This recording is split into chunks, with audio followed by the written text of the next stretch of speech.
sa di maiwasan na makipagpaangas ang kapag ang mikropono na ang kakalikan. Kanya dami nagbabala, sigitan ng ating katatang may mataas sa bilang. Sumalita kanila kung tunguhan na yung napakabangin na kanilang lipinan. Pagkakili ka sa dekalidad, na abilidad ng mga lalaki at ang kaibigan. Kanya din na mabilang ang mga naging kaibigan at mga iniidolo na kaabigan.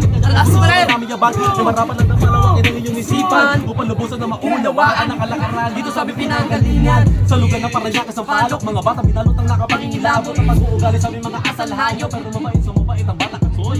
Wala sa bokabularyo man takot kung halin lang inabote siya mahahakot. At para sa mga kapatawin matayo kang umibo o pagkakauwi nag-aapoy. Pag sinabi sa balok, hindi mo maitatanggi na meron isang batang isinilang ko pa mga paramalay iuwi. Magaling sa malibanan na madami na Pinagapa mga tugali pero nananatili pa rin ang mga paata sa geng hanggang masawi. Kaya naman magbigay bugay ka para naman ikay mahusay ka. Totoo nga mamahusay ka, patunayan mo na tunay ka. Naging dito sa lugar namin, bakit walang masasamang hangin. Lahat dito mabalag sa amin, nagliliyab dahil sa mga hangarin.